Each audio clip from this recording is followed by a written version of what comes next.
Ju prezentojmë në vazhdim Xhamin e Qarshis, njërën prej xhamive më të vjetra që kemi në Kosovë. Sipas të dhënave historike, kjo xhami është ndër të parat që është ndërtuar nga Perandoria Osmane në tokat ballkanike.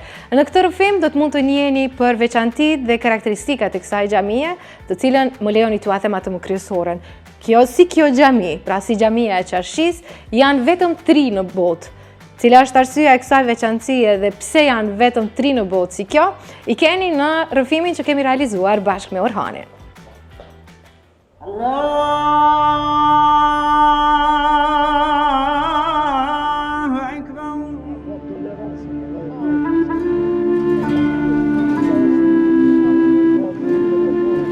Ky është objekti i parë i kultit fetar që është ndërtuar në Ballkan.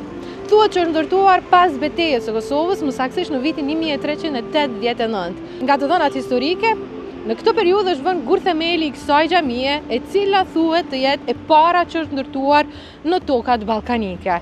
Kjo xhami ka karakteristika dhe veçanti të shumta, të cilat do t'i ndajmë sot bashkë me ju.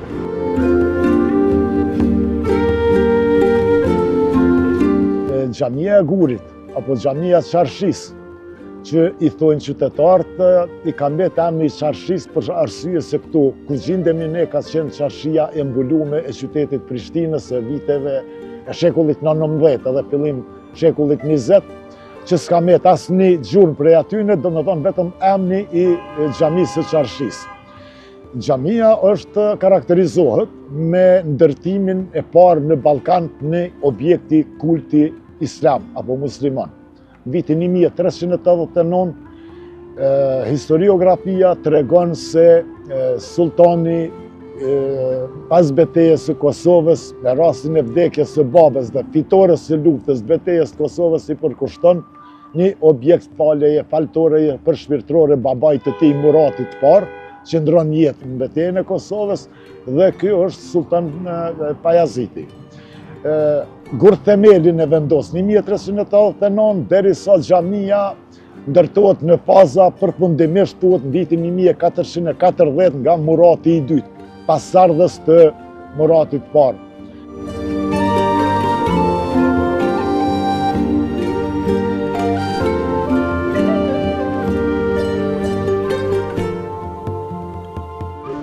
Si minarja e xhamisë së Qarshis, të tilla kemi vetëm 3 në gjithë botën. Arsyeja është mënyra e ndërtimit dhe materiali me cilin është ndërtuar ajo.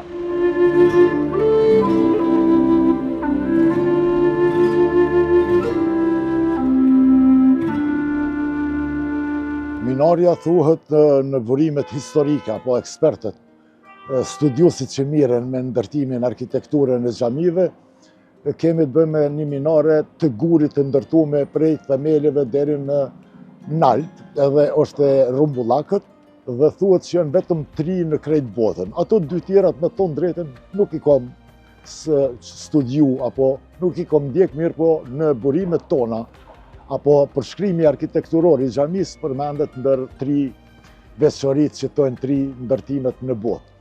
Është interesante që shumë të rralla kanë mbetë minaret në gjendje të mirë në xhamin, vlerësohet për ekspertëve që ka mbetë minarja origjinale, domethënë është konservuar, restauruar disa herë, por nuk është tjetërsu origjinali, sidomos i minarës. Këto pjesë tjera kanë mujt të kenë ndryshime në përkohë.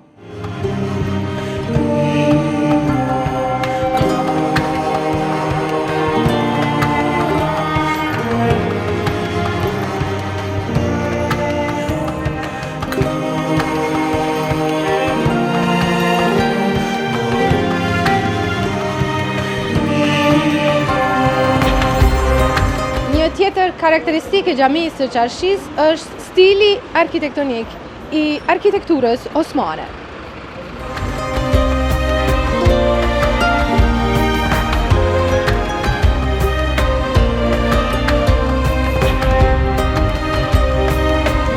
Arkitektura e këtij monumenti është interesante sepse kemi kupollën.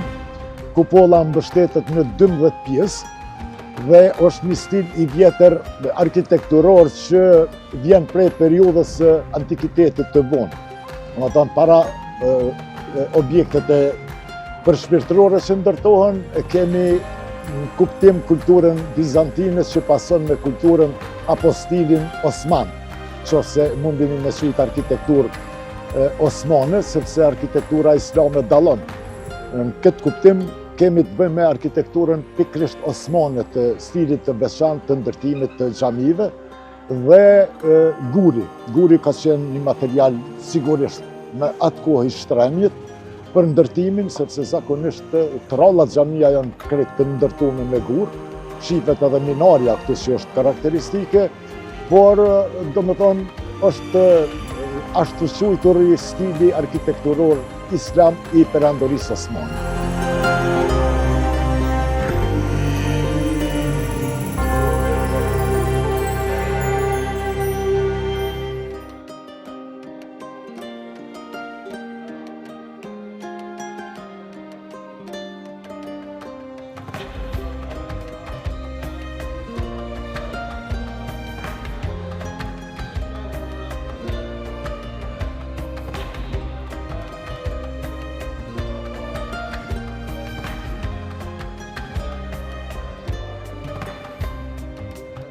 Ajo që e bën të veçantë brendësinë e xhamisë së Çarshis janë muralet. Muralet këto në të cilat dominojnë bimë të ndryshme orientale.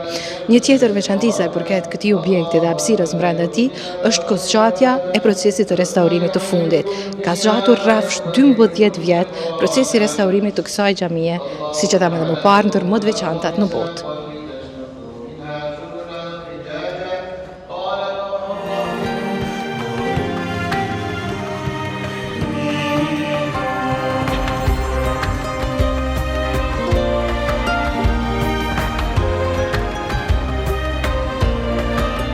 E në pjesën e sipërme të xhamisë është këndi ku falen edhe gratë.